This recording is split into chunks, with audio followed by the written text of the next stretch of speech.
pembelajaran pada hari ini.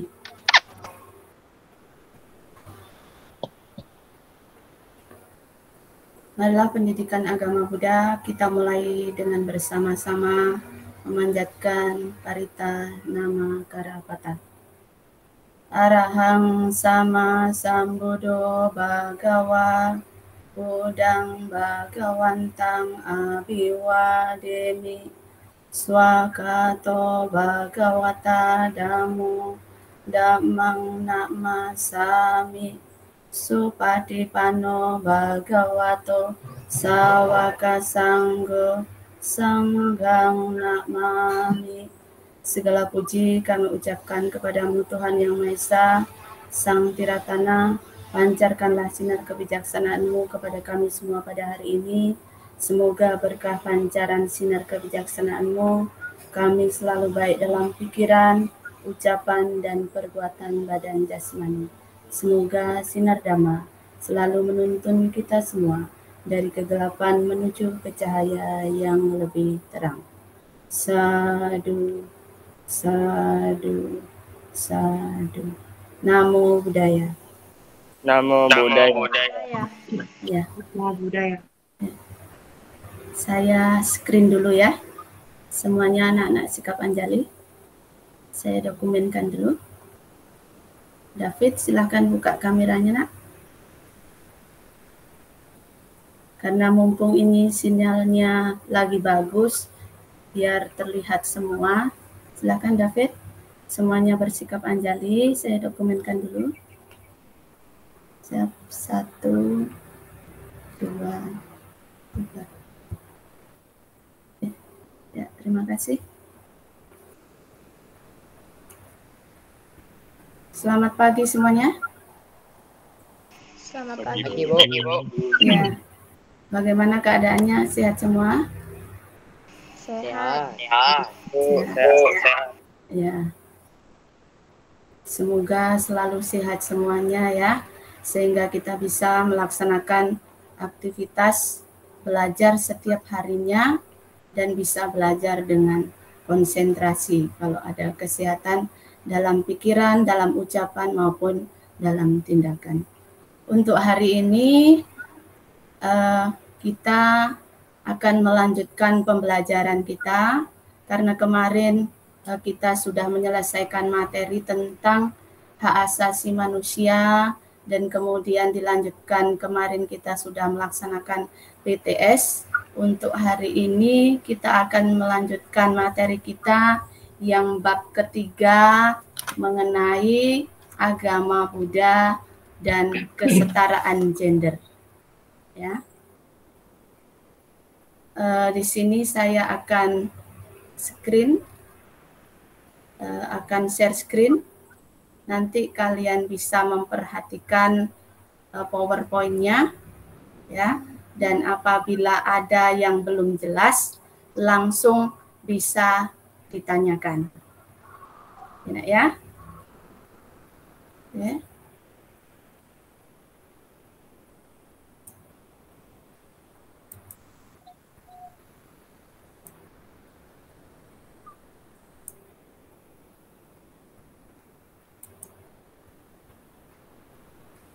Bisa terlihat, nak? Bisa, Ibu. Bisa, ya.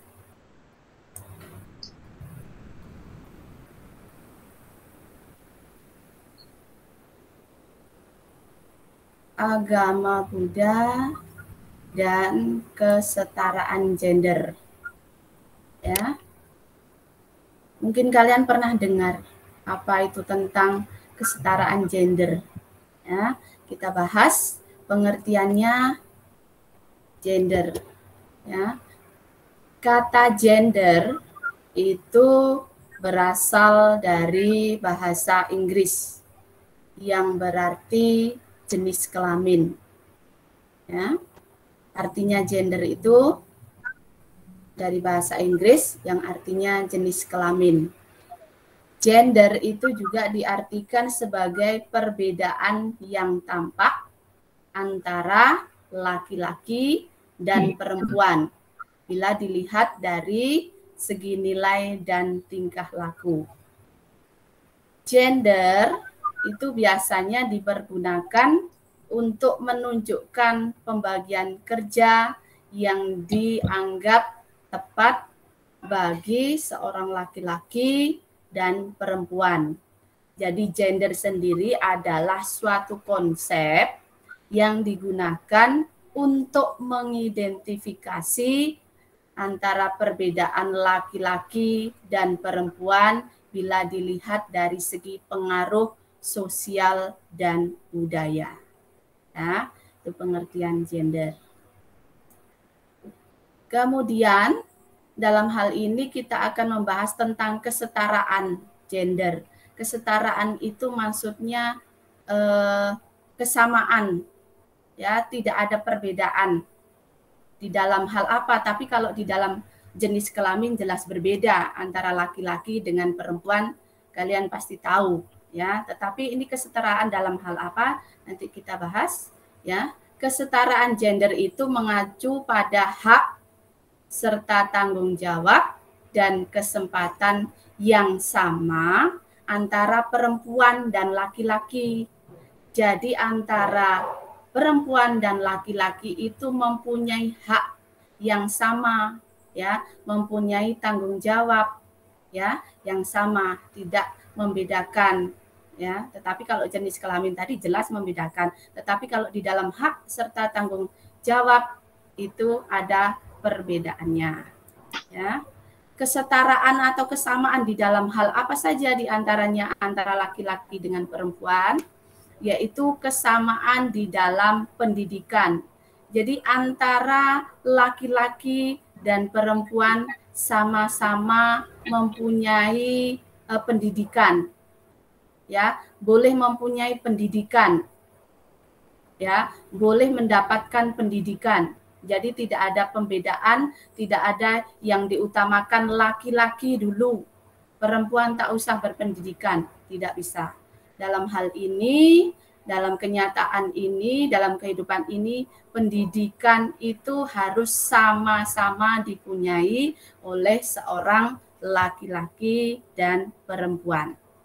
Ya, contohnya laki-laki bisa lulus sampai sarjana, S1, S2 maupun S3, begitu juga seorang perempuan, ya, bisa menempuh pendidikan setinggi itu atau setara dengan laki-laki.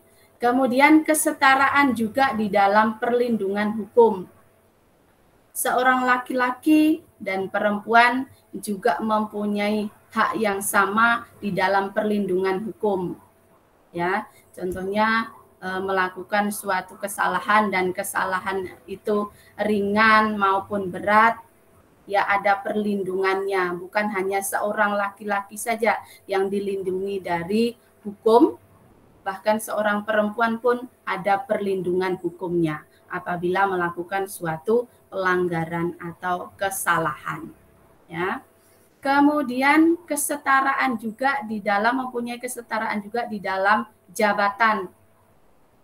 Laki-laki bisa mempunyai jabatan yang tinggi, perempuan pun bisa juga mempunyai jabatan yang tinggi atau menjabat jabatan yang tinggi, baik di dalam organisasi, baik di dalam pemerintahan.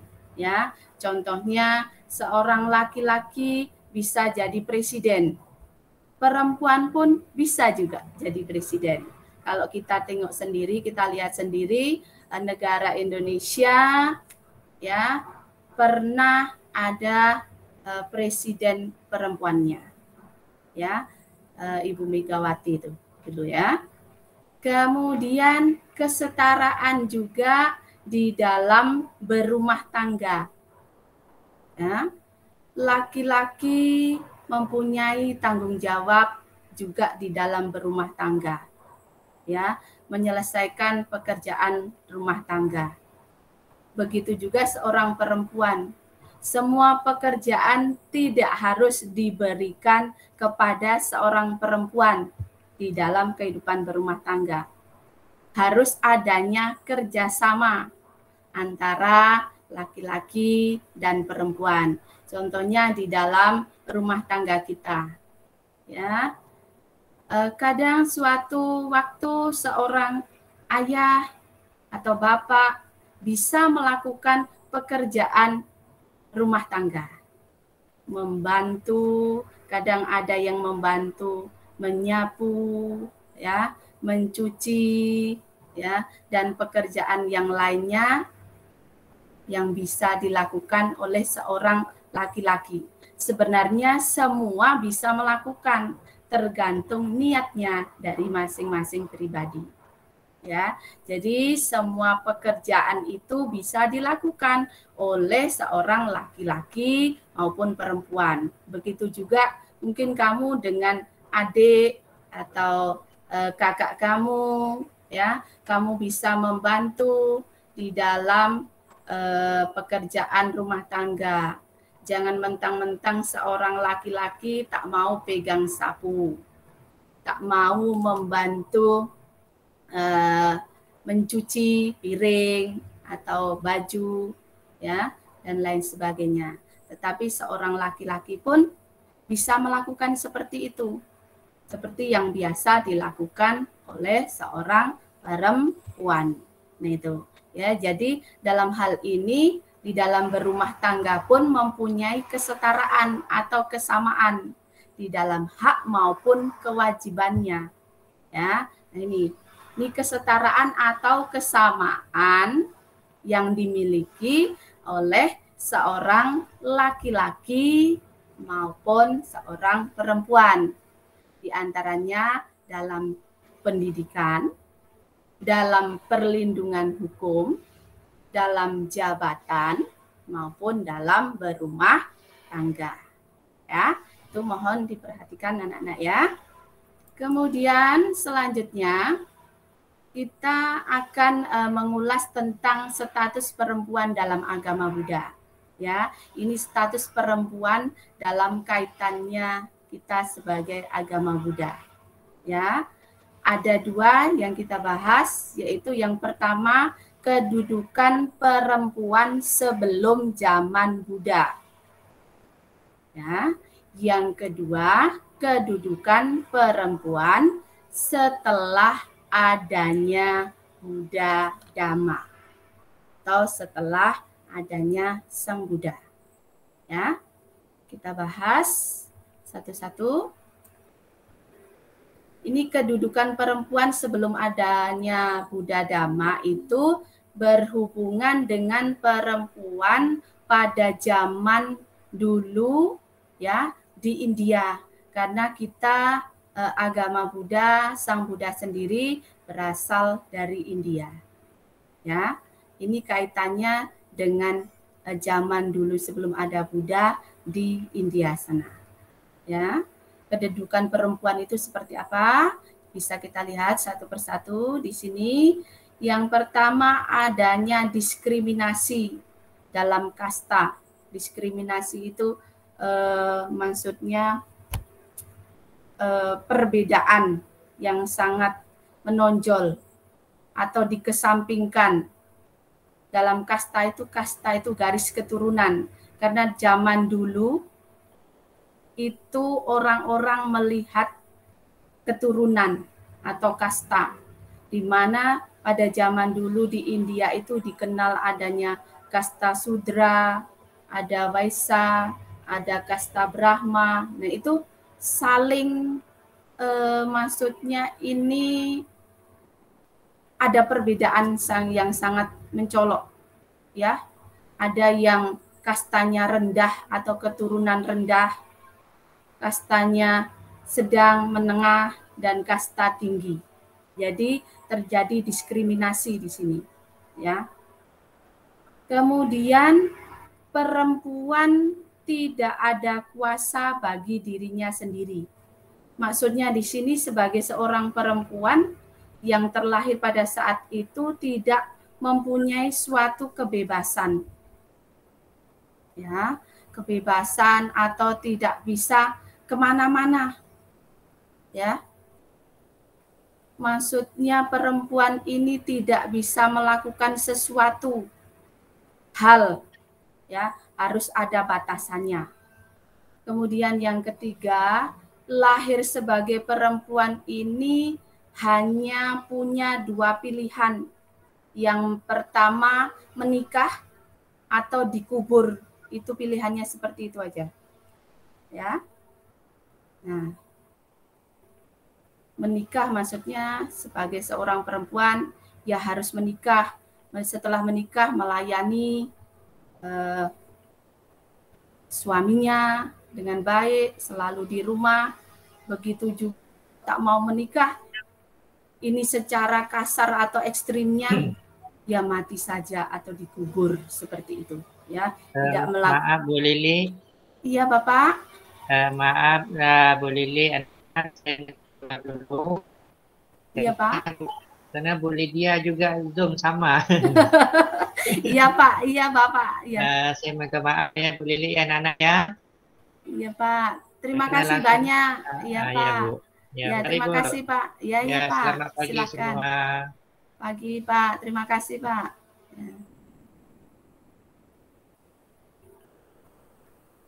Ya, kita lanjutkan tadi.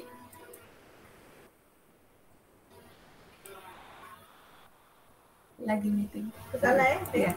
Nah, kita lanjutkan tadi ya. Lahir sebagai perempuan itu hanya punya dua pilihan. Yang pertama menikah dan yang kedua tadi dikubur. Menikah maksudnya kalau sudah jadi perempuan ya harus menikah. Kalau tak mau menikah ya mati saja, itu secara kasarnya atau secara ekstrimnya seperti itu. Nah, kemudian yang keempat harus setia pada suami. Jika seorang suami meninggal, istri juga harus masuk ke dalam api perabuan sebagai tanda kesetiaan. Ya, luar biasa ini. Kalau setia zaman sekarang yang memang harus setia. Tetapi kalau suaminya meninggal, ya mana mau hari gini suaminya meninggal, kemudian diperabukan, ya, kemudian istrinya masuk ke dalam api. Kira-kira kalau kalian mau tidak? Tidak, Ibu. Tidak ya. Tidak ya. Nah, itu kesetiaan yang sangat ekstrim kalau seperti itu, ya. Ibaratnya ya tak mau mereka meninggal ya meninggallah, silahkan. Kita doakan semoga bahagia, terlahir di alam bahagia, ya kan? Tetapi kalau disuruh masuk ke dalam api perabuannya ya tak enggak. Ya kita tetap setia di dalam kehidupan ini. Tetapi kalau mati pun harus sendiri-sendiri. Ya. Kemudian tidak diperbolehkan mengikuti kegiatan keagamaan. Jadi pada zaman dulu kehidupan perempuan yang terjadi di India sebelum adanya Buddha Dhamma, itu orang perempuan tidak boleh mengikuti kegiatan keagamaan. Contohnya sembahyang atau puja bakti di wihara, atau puja bakti di rumah-rumah, ataupun di gedung-gedung, intinya tidak diperbolehkan. Memang seperti itu. Jadi ekstrim sekali. Ya. Kemudian tidak diperbolehkan melakukan kegiatan di luar rumah, ya, tanpa suami. Jadi si istri atau seorang perempuan ini hanya melakukan kegiatan yang ada di dalam rumah saja, tidak boleh keluar-keluar. Kalau mau keluar-keluar harus beserta suaminya. Pasti kalau anak-anak sekarang atau ibu-ibu sekarang, perempuan sekarang pasti meronta-ronta, memberontak. Ya, seperti itu ya. Nah ini dulu ya, ini dulu ya. Ini dulu sebelum adanya Buddha Dhamma. Kemudian tidak perlu pendidikan. Ya, orang-orang zaman dulu pada saat itu seorang perempuan memang tidak diperbolehkan bersekolah atau mempunyai pendidikan, berbeda dengan zaman yang sekarang. Ya, bahkan zaman sekarang ini seorang perempuan itu kadang malah pendidikannya lebih tinggi dibandingkan laki-laki. Ada yang seperti itu. Ya, zaman dahulu tidak boleh sekolah. Ya kan kasihan sekali. Jadi adanya di rumah saja, kerja di rumah saja. Ya, mengurus pekerjaan rumah tangga. Kemudian hanya bertugas mengurus pekerjaan rumah tangga. Nah ini, jadi yang dilakukan perempuan pada saat zaman dulu itu hanya di rumah dan melakukan pekerjaan rumah tangga saja. Ya, tidak boleh keluar rumah, tidak boleh bersekolah, tidak boleh mengikuti kegiatan keagamaan tadi yang sudah kita bahas. Ada berapa, Nak? 1, 2, 3, 4, 5, 6, 7, 8. Ya. 8 hal ini kalau kita tengok dari zaman sekarang sangat-sangat membosankan, sangat-sangat ingin meronta, ya, memberontak. Nah, tapi ingat ini kedudukan perempuan pada saat itu sebelum zaman Sang Buddha dan sebelum mengenal agama Buddha. Ya. Ada pertanyaan sampai di sini? Halo? Tidak. Halo? Masih bergabung ya? Masih. Masih. Ya. Kalau ada pertanyaan silahkan bertanya. Kalau tidak ada tidak? Tidak. Oke, ya tetap perhatikan ya. Nanti kalau tidak ada pertanyaan giliran saya yang bertanya. Kita lanjutkan. Sekarang kita bahas lagi kedudukan perempuan setelah adanya Buddha Dhamma. Ya. Dalam agama Buddha jelas itu mengenal jenis kelamin antara laki-laki dan perempuan. Tetapi di dalam pencapaian pembebasan, Sang Buddha tidak membedakan jenis kelamin. Maksudnya di dalam pencapaian pembebasan itu, pencapaian kesucian itu Sang Buddha tidak membedakan.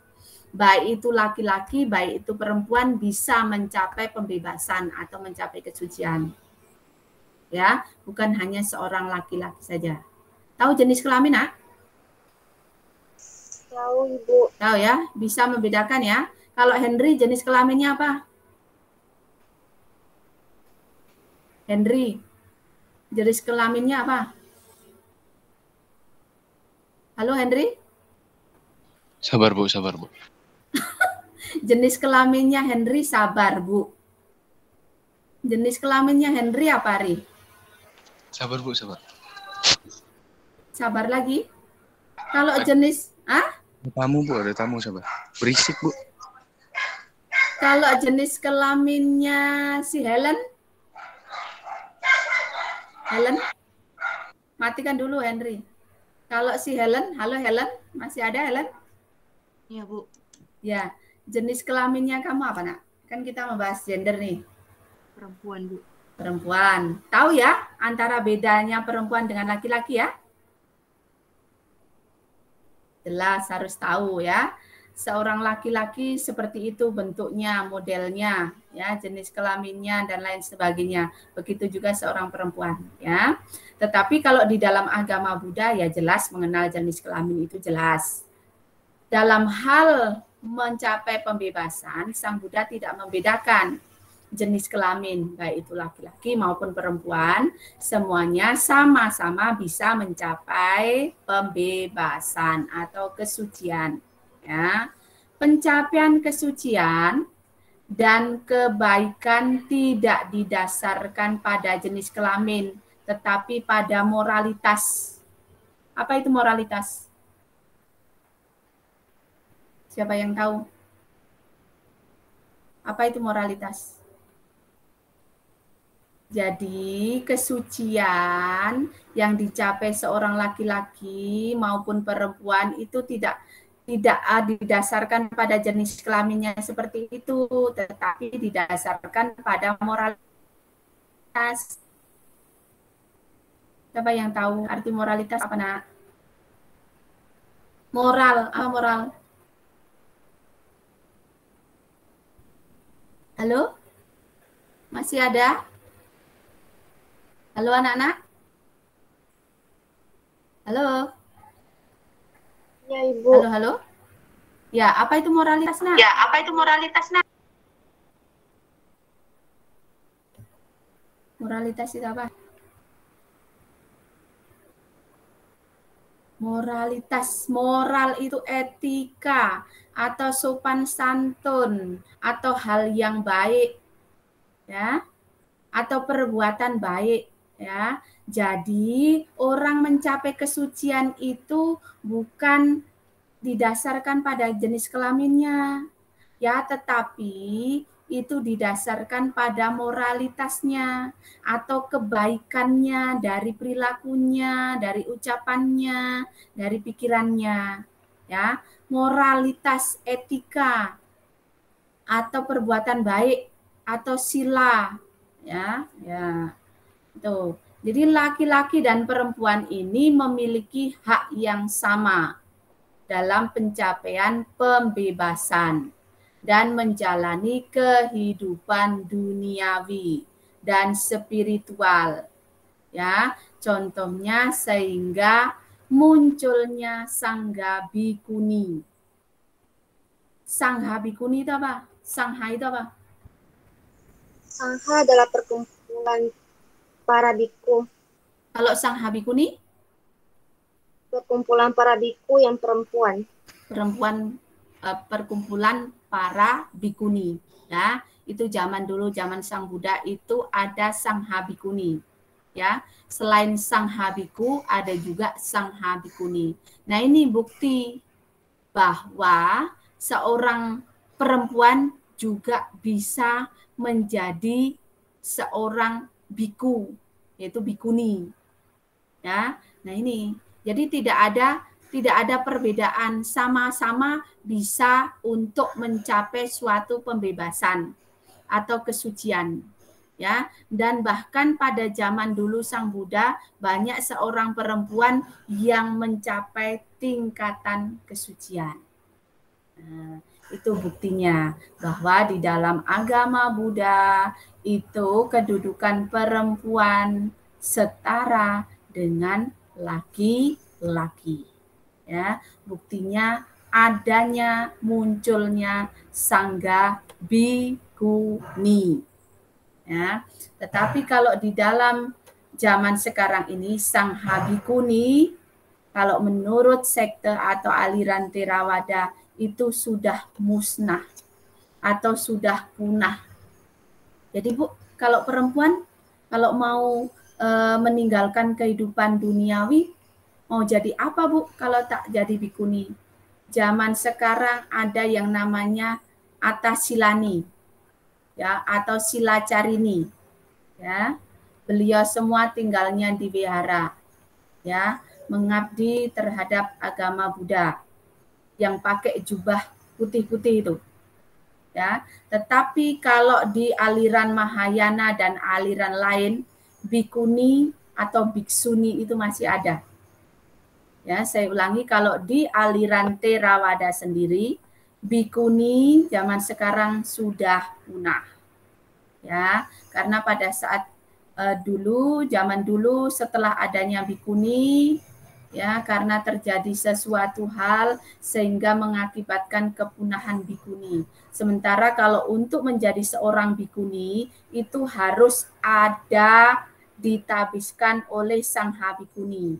Karena Sangha Bhikkhuni itu tidak ada, makanya tidak bisa diselenggarakan penahbisan seorang bikuni, ya, sehingga Sangha Bhikkhuni pada saat sekarang ini menjadi musnah.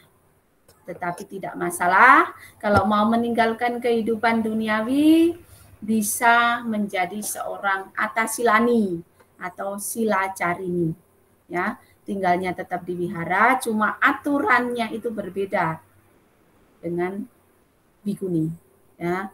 Kalau Silacarini, Atasilani dalam kehidupan sehari-hari melaksanakan yang utama 8 sila atau atasila, ditambah dengan aturan kewiharaan yang berlaku di wihara tersebut. Ya, jadi kalau nanti kalian seorang perempuan nih, Bu, saya mau jadi atasilani, ya silahkan. ya. Tetapi tidak semua wihara ada biku, ada atasilani, tidak seperti itu ya. Di wihara-wihara besar yang menempatkan biku atau atasilani atau silacarini. Oke? Ada pertanyaan? Langsung ditanyakan. Ya, kalau kira-kira kurang jelas di dalam per slide-nya ini kurang jelas, langsung ditanyakan, boleh.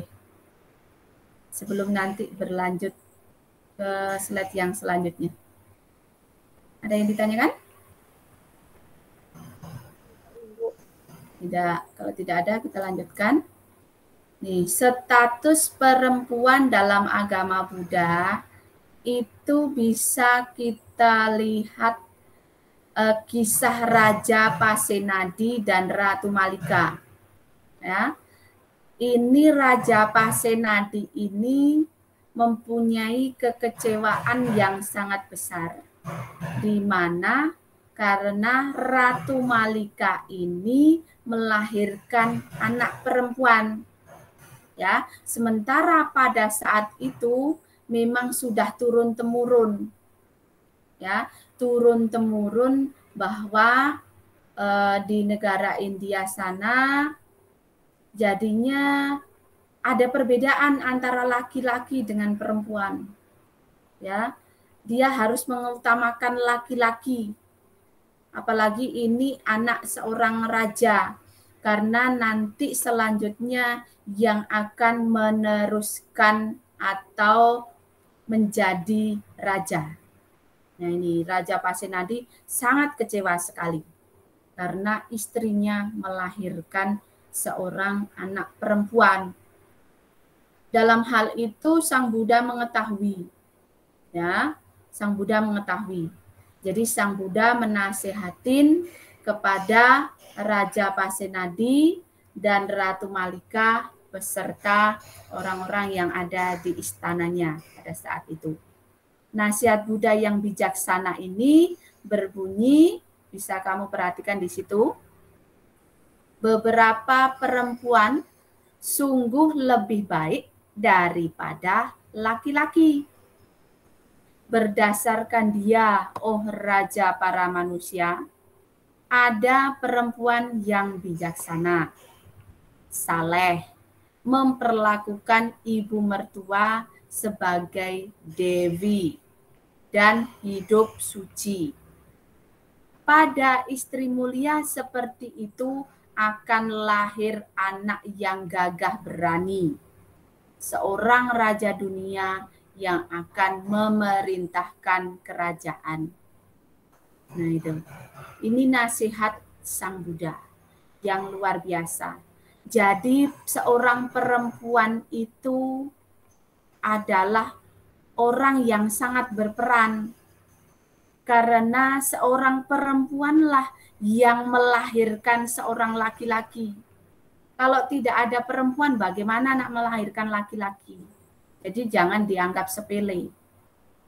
Ya. Ada juga seorang perempuan yang memperlakukan ibu mertuanya itu sebagai dewi. Dewi itu orang yang sangat dihormati. Dan bisa juga seorang perempuan melakukan kehidupan suci atau kehidupan yang baik. Orang perempuan itulah, seperti itulah yang dikatakan seorang perempuan yang sangat mulia. Ya. Bahkan perempuan melahirkan anak yang gagah berani. Ya, anak yang nantinya akan menjadi seorang raja dunia yang akan memerintah kerajaan. Seperti Pangeran Siddhartha sendiri. Ya, Pangeran Siddhartha sendiri dilahirkan oleh ibunya yang bernama Ratu Mahamaya. Ya. Nah, dan pangeran ini adalah menjadi seorang raja dunia. Raja dunia maksudnya raja bukan memerintah di kerajaan, tetapi ini adalah orang yang tahu segalanya dalam dunia ini, menunjukkan jalan kehidupan dalam dunia ini. Inilah raja dunia, mengetahui segalanya, baik perilakunya, guru para dewa, bahkan manusia. Ya, nah ini tuh. Jadi itu nasihat dari Sang Buddha kepada Raja Pasenadi dan Ratu Malika tentang kekecewaan, ya, kekecewaan yang setelah melihat anak perempuannya yang lahir, bukan laki-laki. Tapi Sang Buddha bisa memberikan nasihat yang sungguh luar bijaksana. Kemudian peran besar perempuan, ya. Perempuan juga mempunyai peranan yang sangat besar di dalam kehidupan ini, ya, baik di dalam lingkungan keluarga, masyarakat, pemerintah, dan sebagainya. Nih, Sang Buddha juga sering menggunakan istilah matugama, yang berarti apa, Nak? Matugama? Ibu rakyat. Atau apa? Perhimpunan kaum ibu. Perhimpunan kaum ibu. Ya, ini menggambarkan betapa besarnya peranan seorang perempuan. Ya, Sang Buddha juga membukakan pintu bagi perempuan untuk mencapai kesucian. Ya, beliau menerima bibinya. Siapa namanya bibinya? Halo? Siapa nama bibinya Pangeran Siddhartha? Prajapati Gotami.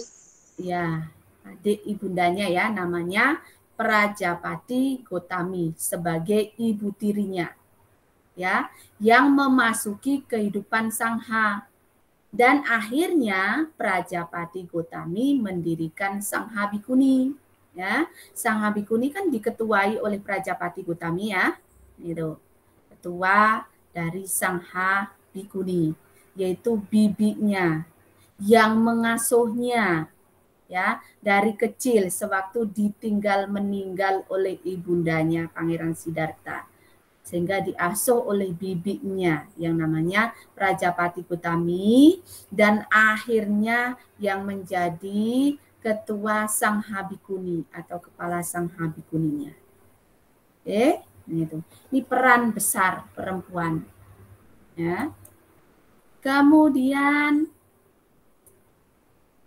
ini kita sebagai seorang manusia, sebagai seorang anak, sebagai seorang umat yang beragama, terutama agama Buddha, harus mengagungkan perempuan dalam sosok ibu.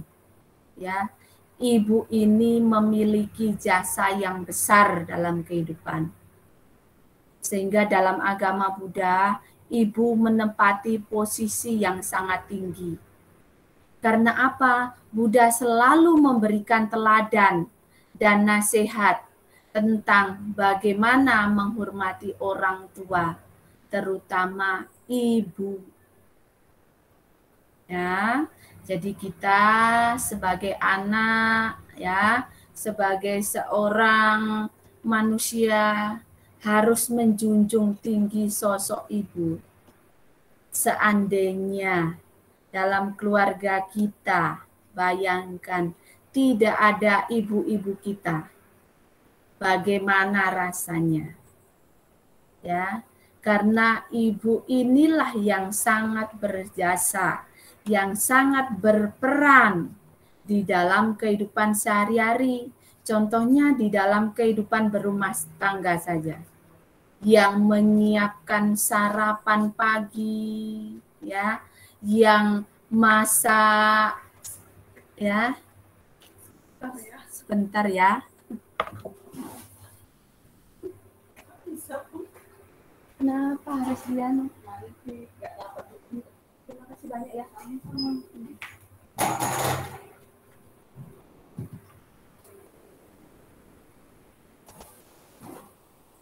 Ini baru dibilang ibu yang biasa memasak, ternyata saya dapat soto masakan, ya, sedap sekali. Terima kasih, itu jasa dari seorang ibu. Ya, saya ulangi lagi ya, ibu ini sangat mempunyai peran yang besar. Ya, bisa kita lihat dalam kehidupan kita sehari-hari. Ibulah yang mengurus segala sesuatu kehidupan yang ada di rumah tangga.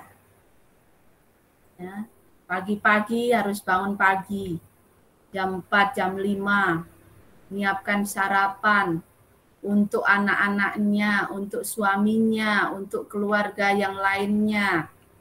Pagi-pagi, ya, sarapan. Setelah itu, ngemas rumah, nyapu, ngepel, nyuci piring, nyuci baju, dan ngemas-ngemas yang lainnya. Sungguh luar biasa. Ya, siang sedikit mulai lagi masak lagi untuk mempersiapkan makan siang keluarganya. Setelah istirahat sebentar saja, mulai lagi melakukan kegiatan aktivitas di dalam rumah tangga. Ya, bersih-bersih rumah atau yang lainnya. Ya, itu ibu yang bekerja di rumah. Belum lagi ada mungkin kalian mempunyai seorang ibu yang mempunyai karir atau pekerjaan di luar rumah.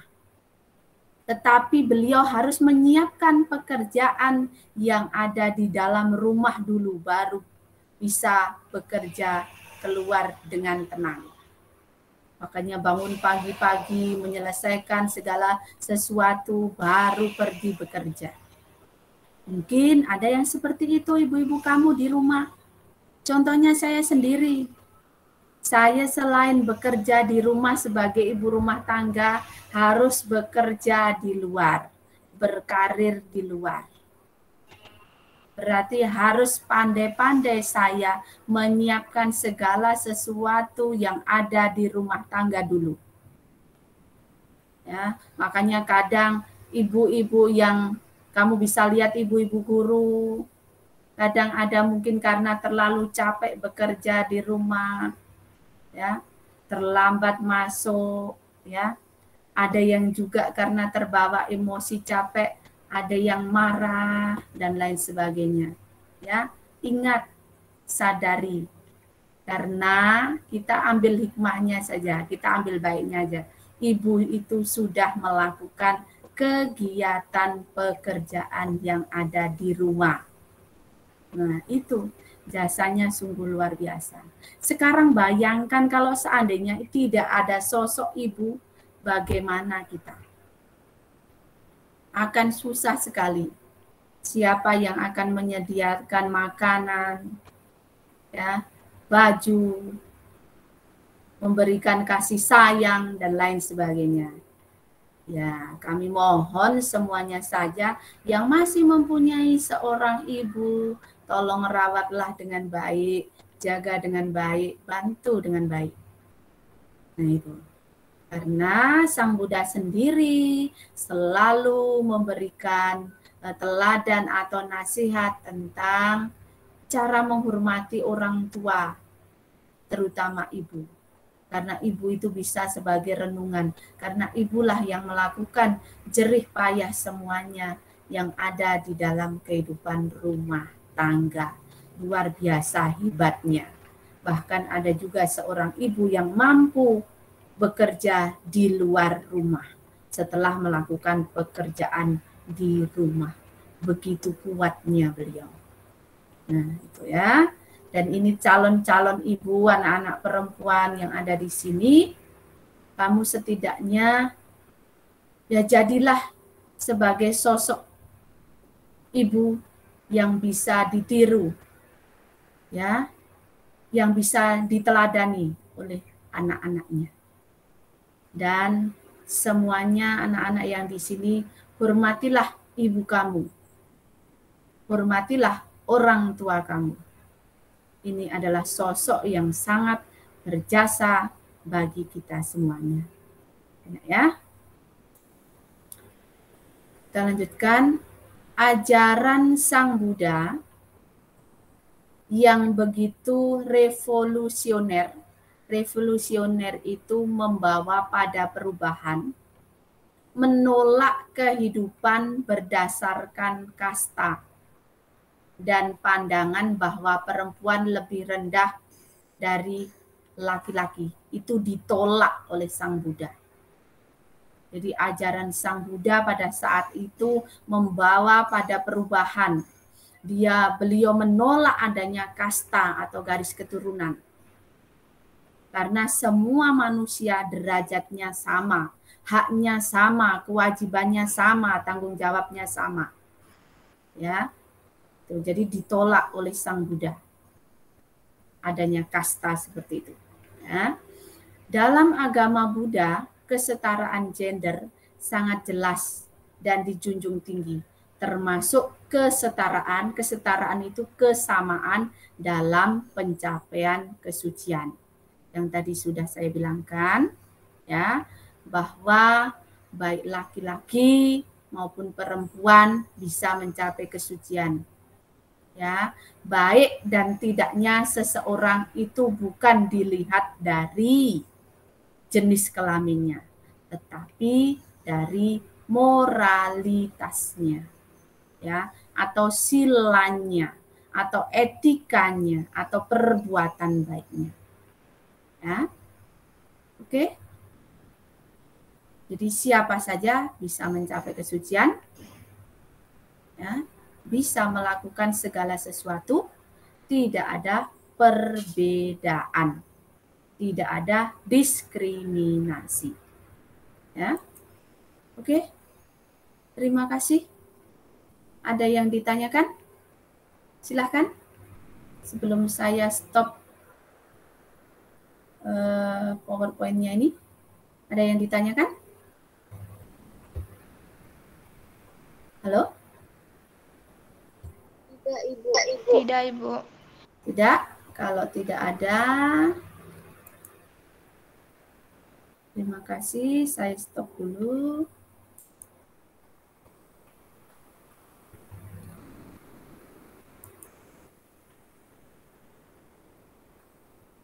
Oke, jadi yang kita lihat tadi bersama di PowerPoint-nya sudah jelas atau belum? Sudah, Ibu. Sudah?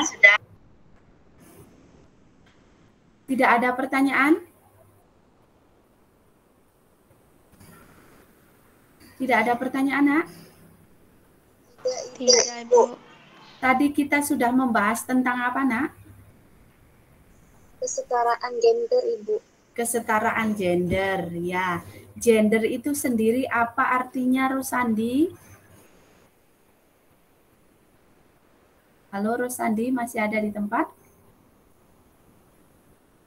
Gender itu apa, Nak, artinya? Jenis kelamin. Jenis kelamin. Jenis kelamin itu ada berapa, Nak? 2. 2. Ya. Jadi manusia itu hanya ada 2 jenis kelamin. Ya, laki-laki dan perempuan. Contohnya kalian di sini, ada yang laki-laki, ada yang perempuan. Henry, saya tanya tadi, Henry itu jenis kelaminnya apa? Laki-laki, Bu. Laki-laki, jangan salah ya. Nah, kalau Helen tadi kan jenis kelaminnya perempuan. Ya, jelas beda antara si Henry dengan si Helen.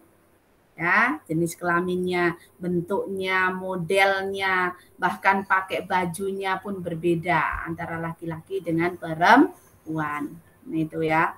Tetapi dalam hal ini tadi kita membahas tentang kesetaraan gender. Ya, bukan membahas tentang jenis kelaminnya, tetapi kesetaraan itu kesamaan. Ya, kesamaan kedudukannya, hak dan kewajibannya. Ya, contohnya tadi yang kita sudah bahas, kesamaan dalam hal apa saja? Seorang laki-laki dan perempuan itu mempunyai kesamaan hak dan kewajibannya, contohnya dalam hal apa saja? Pendidikan, pendidikan. Apalagi? Hukum. Apa? Perlindungan hukum. Perlindungan hukum. Jabatan. Jabatan. Tangga. Rumah tangga. Apa? Berumah tangga. Dalam berumah tangga, kehidupan berumah tangga. Oke, ya. Kalau contohnya dalam pendidikan, kesetaraannya itu, contohnya seperti apa, Egi?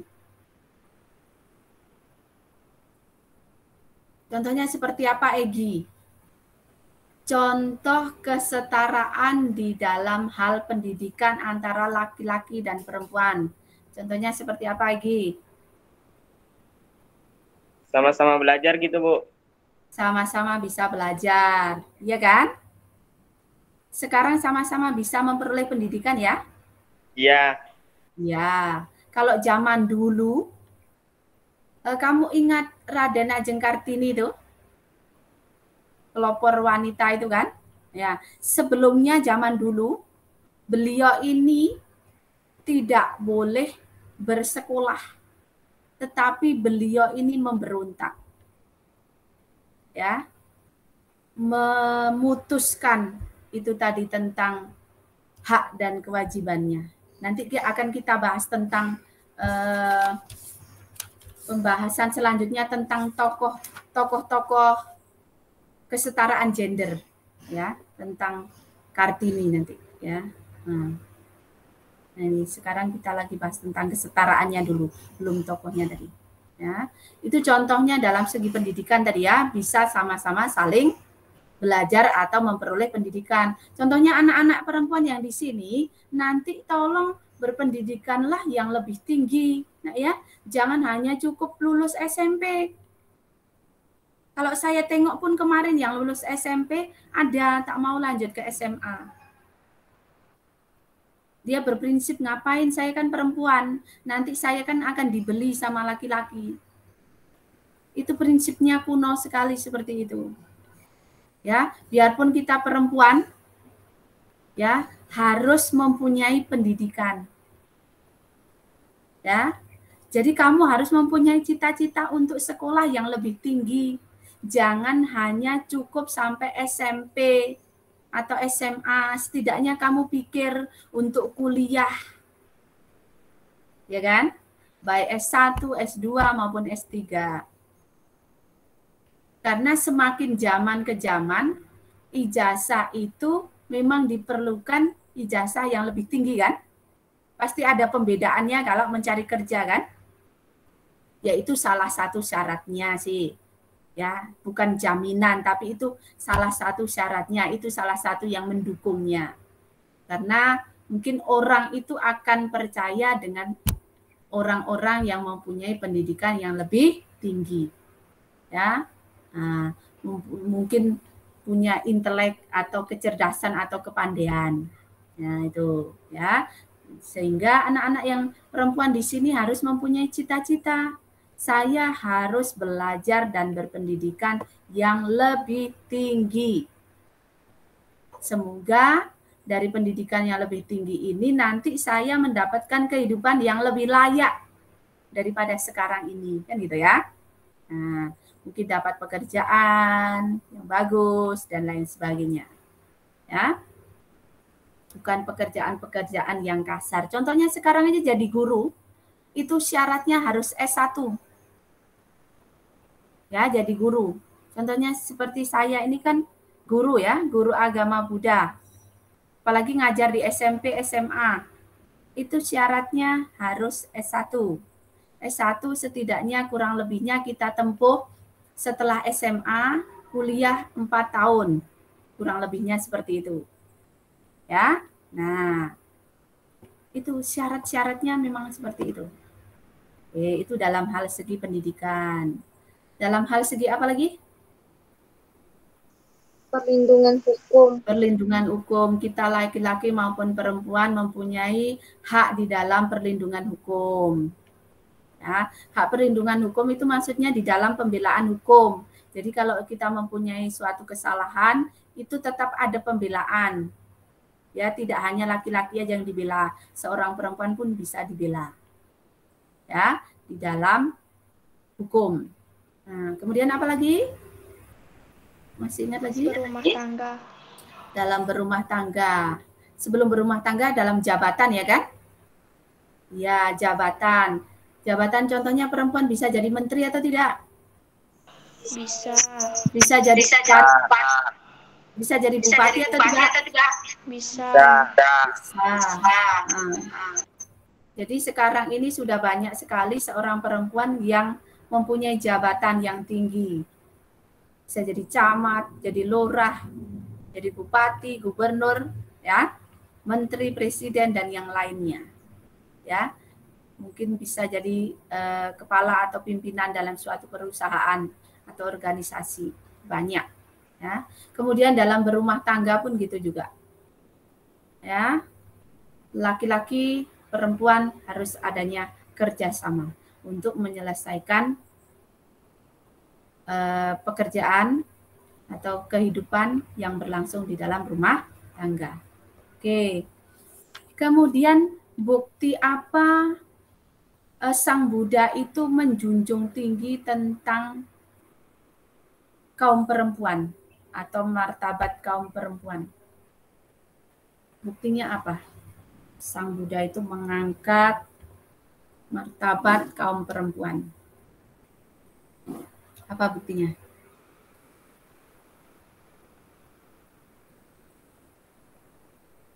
Masih ingat tidak? Henry, mungkin masih ingat Henry? Buktinya bahwa Sang Buddha itu mengangkat martabat seorang kaum perempuan. Tadi sudah dijelaskan dalam PowerPoint tadi. Siapa yang bisa? Buktinya apa tadi? Silakan, Chelsea, kalau mau menjawab.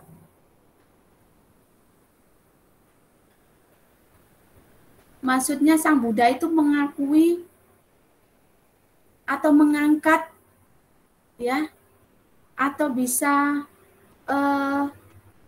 maksudnya memuji seorang perempuan, bahwa perempuan itu bagaimana. Silakan. Contohnya seperti apa?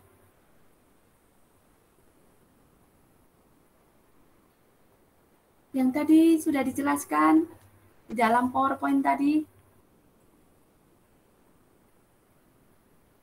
Saya pancing sedikit. Sang Buddha di dalam berkhotbahnya, di dalam nasihatnya, terus selalu bagaimana? Selalu apa? Memberikan contoh, ya, memberikan contoh kepada orang lain agar mencontoh seorang kaum perempuan atau seorang ibu. Ya kan seperti itu kan? Nah, kemudian Sang Buddha menerima siapa yang menjadi Sang Bhikkhuni? Menerima siapa? Prajapati Gotami, Bu. Prajapati Gotami untuk masuk dalam mana? Sangha Bhikkhuni, ya kan? Berarti itu kan menerima, tidak merendahkan kaum perempuan. Ya, kalau Sang Buddha memberikan nasihat yang dicontohkan harus meniru, inilah seperti seorang ibu. Ya, kemudian Sang Buddha menerima Prajapati Gotami dan wanita yang lainnya menjadi Sangha Bhikkhuni. Gitu ya.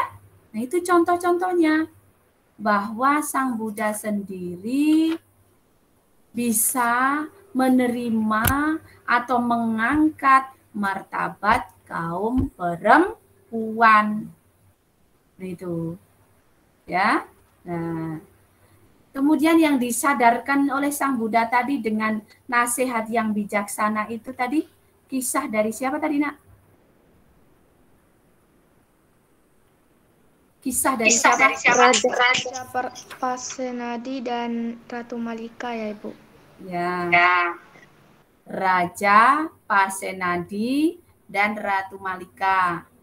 Kenapa tadi Raja Pasenadi, David? David dari tadi tak buka, David. Pasenadi tadi, Raja Pasenadi kenapa? Kisahnya bagaimana? Tadi saya ada cerita sedikit tentang Raja Pasenadi. David, halo David. Masih ada di tempat? Masih, Bu. Ya, kisahnya bagaimana tadi? Kisahnya bagaimana? Silahkan. Sedikit diceritakan, sedikit aja. Kan tadi memang sekilas ceritanya sedikit. Raja Pasenadi dan Ratu Malika.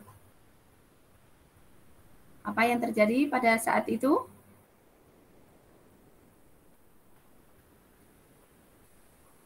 Ayo. Kurang konsentrasi.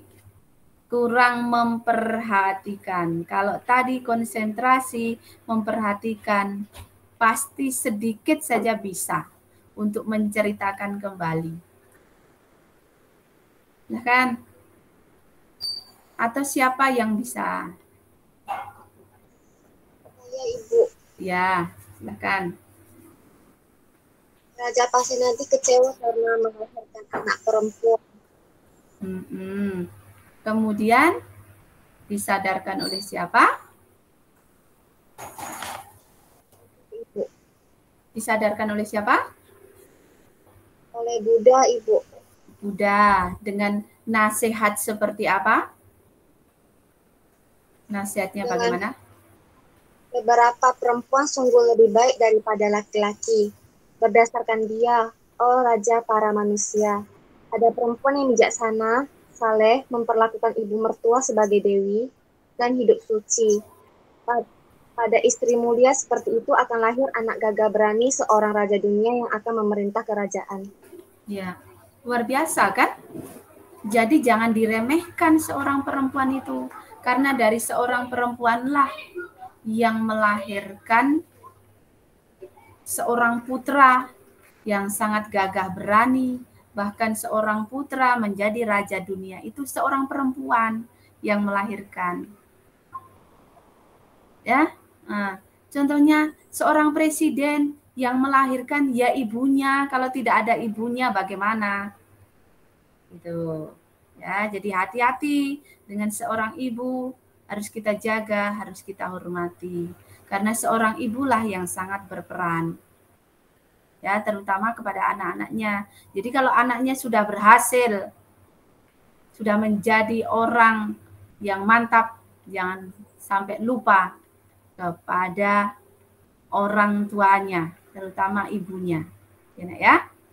Itu. Tuh. Ada lagi di sini yang mau ditanyakan? Silahkan. Silahkan ditanyakan, Nak. Ya, hari ini kita menyelesaikan bab yang ketiga karena memang babnya ini sedikit sekali. Kemudian untuk latihannya memang sudah saya kirim ke classroom. Jadi tolong dibuka classroom-nya. Ya, Nak, ya. Nanti buka classroom-nya. Kemudian kalau ada tugas seperti itu, segeralah selesaikan dan kirim jawabannya beserta lampirannya. Jangan buku kosongnya saja. Kadang anak ada yang ngirim buku kosongnya aja, tak ada lampiran, tak ada jawaban. Berarti tak dapat nilai. Ya, tolong itu si Henry, kemarin kan udah saya kasih tahu ya Henry ya. Ada beberapa tugas yang belum dikerjakan karena ini kan di dalam proses pengolahan nilai. Kemarin kan PTS ya. Nah, tolong yang tugas-tugasnya belum kirim, segera kirim. Karena kita di dalam proses penilaian tengah semester.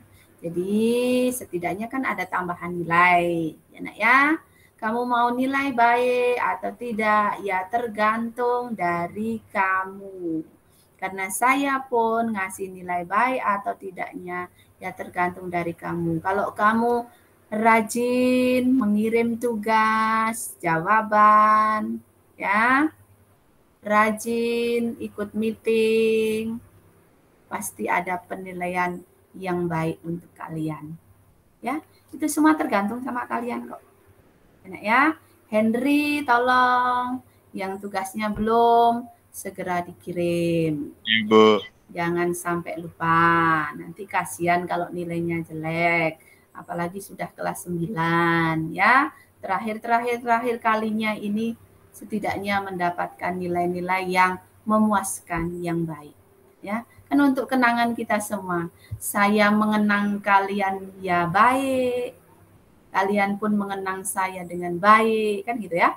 Biar sama-sama enaknya, sama-sama baiknya. Oke, enak ya. Ada pertanyaan tentang kesetaraan gender tadi? Materi yang kita bahas? Tidak, Ibu. Tidak ada. Kalau tidak ada, pembelajaran kita cukup sekian. Ya.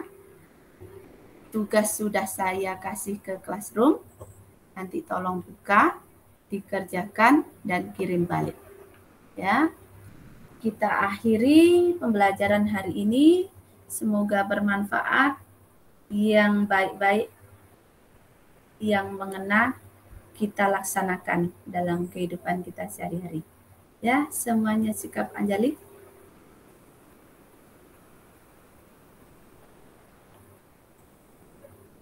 Marilah pendidikan agama Buddha kita tutup dengan wihara kita nama kara. 1, 2, 3. Mari kita menghormati Sang Buddha, junjungan kita, Guru Buddha amatlah berjasa mengajarkan kita kebenaran. Sabe sata bawanto sukitata. Semoga semua makhluk hidup berbahagia. Sadu, sadu, sadu. Namo Buddhaya. Namo Buddhaya. Ya. Jaga kesehatan di rumah ya.